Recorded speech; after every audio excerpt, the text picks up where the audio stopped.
आज मेरी सबसे अच्छी सहेली कुंती का जन्मदिन है। जन्मदिन? हाँ। अरे तुम्हें मेरा बर्थडे कैसे पता चला? बस ये समझ लो कि आज के दिन का इंतजार मैं पिछले 1 महीने से कर रहा था। लेकिन मैंने तो तुम्हें अपने बर्थडे के बारे में कभी नहीं बताया। बाबूजी से? अच्छा, अपने बाबूजी से हो गई बात? हो गई तसल्ली? क्या क्या गालियां दी उन्होंने? उनकी आवाज ही मेरे लिए आशीर्वाद। जन्मदिन बहुत बहुत मुबारक हो।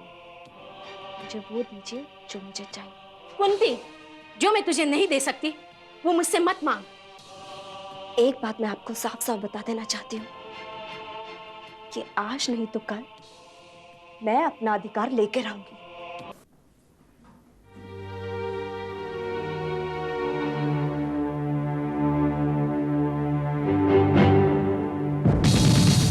तेरी हिम्मत कैसे हुई मेरे बिस्तर पे अपने गंदे कपड़े डालने की? उन्हें क्या तेरा बाप आके समेटेगा?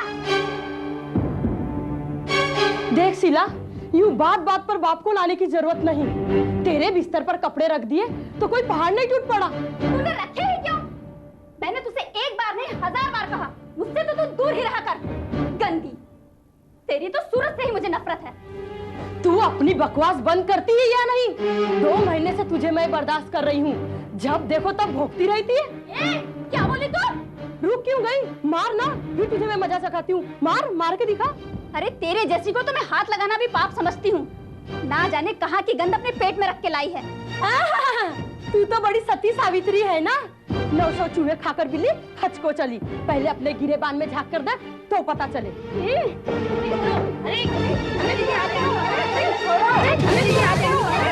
क्या हो रहा है? क्या हो रहा है यहाँ? अरे शीला, मत छोड़ो। तुम दोनों को इस तरह से झगड़ते हुए सरला दीदी ने देख लिया ना तो दोनों को आश्रम से निकाल बाहर करेगी। क्या हो रहा है ये?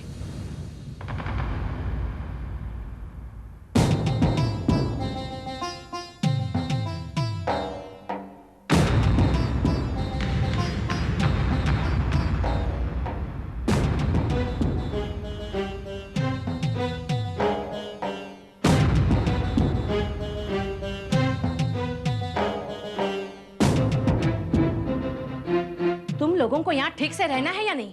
या तुम चाहती हो कि मैं यहाँ से निकाल बाहर कर दूं? सरला दीदी, इसमें मेरी कोई गलती नहीं है। तो फिर गलती किसकी है? यहाँ पहले ऐसे कभी नहीं हुआ और मैं ये तमाशा हरगिज बर्दाश्त नहीं कर सकती। दीदी, शीला हर वक्त मुझे कुछ ना कुछ बोलती है और गालियां भी देती है।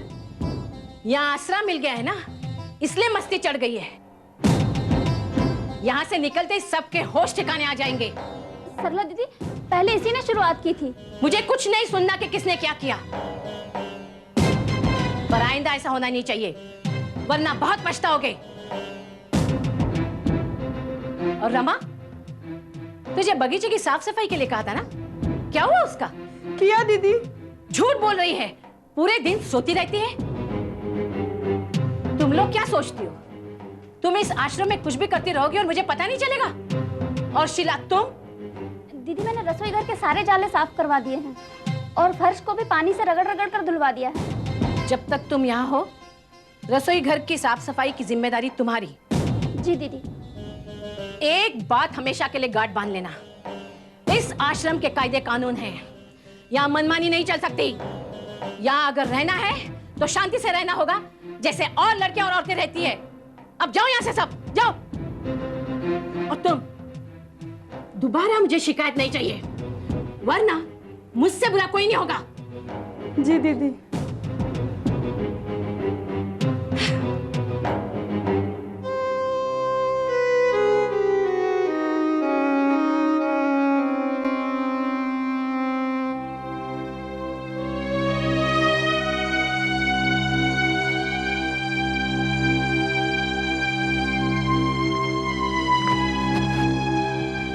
कुंती, तू यहाँ बैठी है और मैं तुझे कमरे में ढूंढ रही थी। क्या सोच रही हो? सोच रही थी कि हमें हमारे अधिकार, हमारे हक कब मिलेंगे। तो किस अधिकार की बात कर रही है? अगर हमें हमारे हक और अधिकार मिलते तो हमें यहाँ आने की क्या जरूरत थी? मतलब अगर हम यहाँ आ गए तो हम सिर्फ एक हार्ड मास के पुतले हो गए? हमारे कोई जज्बात नहीं, वो हमारे साथ कुछ भी करते रहेंगे और हम चू तक नहीं करेंगे। जब हमारे अपनों ने हमें लूट लिया तो फिर गैरों से क्या उम्मीद की जा सकती है? नहीं प्रभा, मैं चुप नहीं रहूंगी। इतने दिन से तूने क्या कर लिया? जिनके पैरों के नीचे जमीन नहीं होती वो उछलते नहीं। तो कहना क्या चाहती है प्रभा? यूं जमाने भर की ठोकरें खाकर हम जिंदगी भर इधर से उधर लुढ़कती रहे, लाचार और बेबस? हम औरतों की जिंदगी में यही लिखा है। लिखा है? किसने लिखा है? और अगर लिखा है तो हमें इसे बदलना होगा। तेरा दिमाग ठिकाने पे नहीं है। तकदीर से ना लड़ा जा सकता है ना उसे बदला जा सकता है। यही तो हमारी कमजोरी है, हम औरतों की कमजोरी। जहाँ हमारा हक बनता है, जहाँ हमें लड़ना चाहिए, वहाँ हम खामोश रह जाती हैं। अगर तू इतनी समझदार होती तो तुझे आज ये दिन देखना नहीं पड़ता। क्यों हुआ ये सब? प्रभा, अंधी हो गई थी मैं। एक खूबसूरत रिश्ता पाने के चक्कर में अपने सोच, अपने जज्बातों को भूल गई थी, इसलिए सब कुछ भुगतना पड़ा मुझे।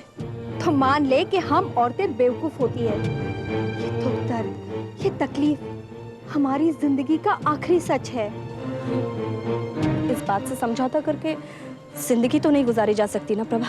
तो फिर जीने का ढंग सीख ले। ये जिंदगी बहुत लंबी है और इसकी राह बहुत कठिन। तू भी मेरी तरह हर बात हवा में उड़ा दे। प्रभा, ये तुझे अजीब नहीं लगता? इसमें अजीब लगने की क्या बात है? जिंदगी की इस दाग कलंक को मिटाने, दूर करने की सोची जाती है, उसे सीने से लगाए घुमा नहीं जाता। प्रभा, वो मेरे लिए कलंक नहीं है, वो मेरा प्यार है। मेरे सर पर हाथ रख के कसम खा के बोल कि इस पे मेरा अधिकार नहीं बनता। हाँ? बोल प्रभा, तू चुप क्यों है? बोलती क्यों नहीं? हमने इस दुनिया, इस समाज के निगाह में पाप किया है और तो एक पाप के लिए अधिकार जताती है। प्रभा, कुछ गलत नहीं कहा मैंने। तेरे इस चीखने चिल्लाने से सच्चाई बदल नहीं जाएगी।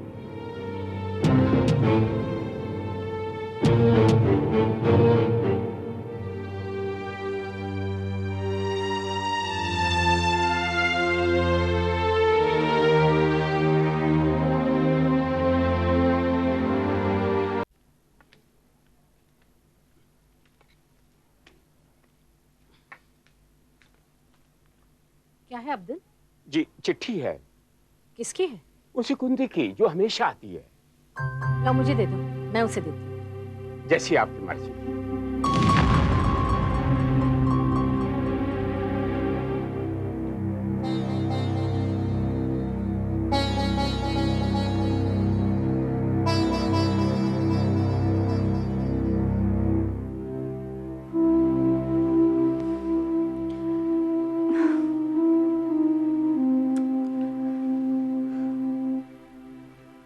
कुंती, तुम मुझसे नाराज है क्या? नहीं तो। तू जानती है ना मेरे स्वभाव को, मैं कोई बात दिल में नहीं रखती, फट से बोल देती हूँ। प्रभा, मैंने तेरी बात का कभी बुरा माना है क्या? तो फिर तू इतनी चुप चुप क्यों है? मैं सोच रही थी कि अब मुझे क्या करना चाहिए।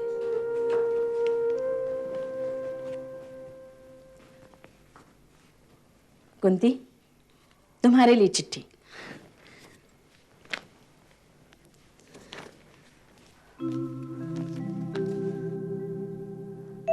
कुंती, फिर वही चिट्ठी ना? पिछले 3 सालों से ये चिट्ठी का सिलसिला चल रहा है। खोल के देख तो क्या लिखा है। हाँ। मुझे मालूम है क्या लिखा होगा। आपका जवाब मिला, उचित समय पे जानकारी दे दी जाएगी। यही है ना?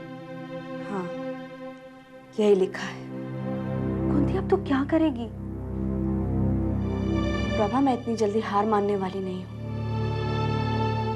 मैं एक बार फिर उन्हें जवाब दूंगी।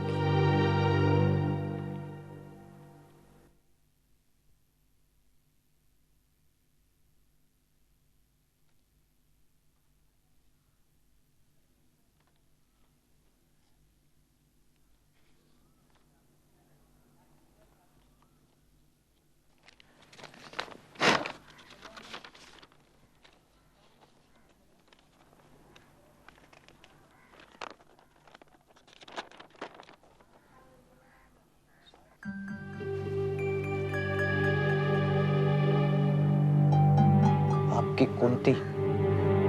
कुंती, तुमने गवर्नर साहब को फिर चिट्ठी भेजी? जी हाँ, लेकिन आपको कैसे पता चला?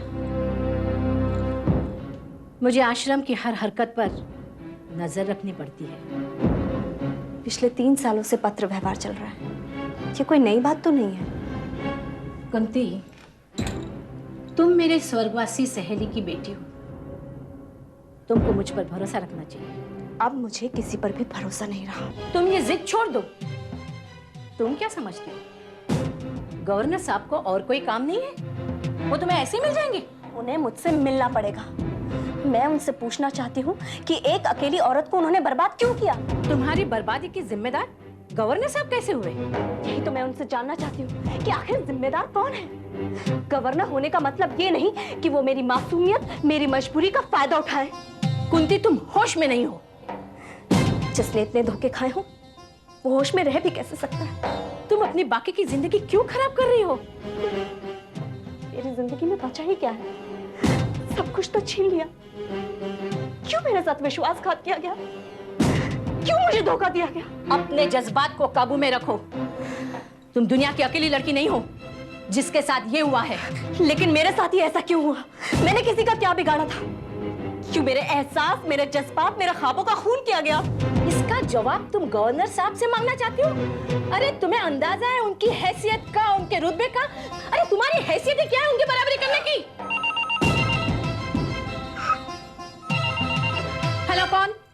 सरला जी, मैं जोधा से बोल रहा हूँ, गवर्नर साहब का सेक्रेटरी। ओह, नमस्ते। एक मिनट। कुंती, तुम जा सकती हो, मैं तुमसे बाद में बात करूंगी।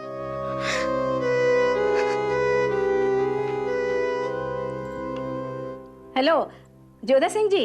हाँ जी, कहिए। आपकी आश्रम की लड़की कुंती ने तो हमारे नाक में दम कर रखा है। फिर एक चिट्ठी भेज दी गवर्नर साहब के नाम पर। अरे, इसमें घबराने की क्या बात है? फिर से एक आश्वासन की चिट्ठी भेज दीजिए, कुछ दिनों के लिए ठंडी हो जाएगी। पिछले 3 साल से यही चलता आ रहा है, चलने दीजिए। ठीक है, और क्या हो रहा है? अच्छा, गवर्नर साहब को मेरा नंबर।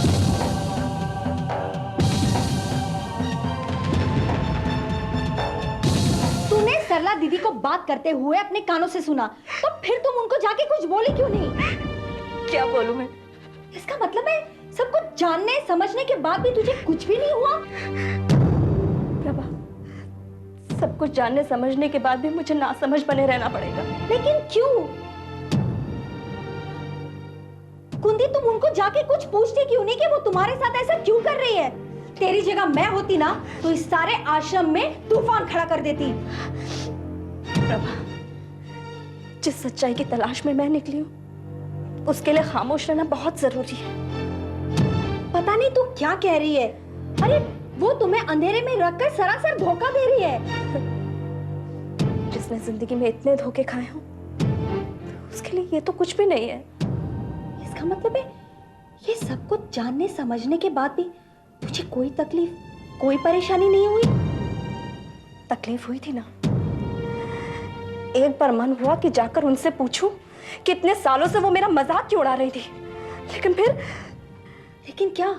इंसान को अपनी मजबूरी में बहुत कुछ बर्दाश्त करना पड़ता है प्रभा। इस वक्त मैं सिर्फ हौसला इकट्ठा कर रही हूँ कि ईश्वर मुझे शक्ति दे। यानी तू धोखा खाती रहेगी और वो तुम्हें धोखा देती रहेगी? उनका जो मन चाहे वो करे, लेकिन उनसे झगड़ा करके मैं अपनी मंजिल बंद नहीं करना चाहती हूँ। तुम्हें क्या लगता है कि तुम उन्हें पूछोगी तो वो तुम्हें आश्रम से निकाल बाहर करेगी? मेरी खामोशी की वजह ये नहीं है प्रभा। मेरी खामोशी की वजह ये है कि मैं जानती हूँ कि सरला दीदी ही है जो मुझे मेरी मंजिल तक पहुंचा सकती है।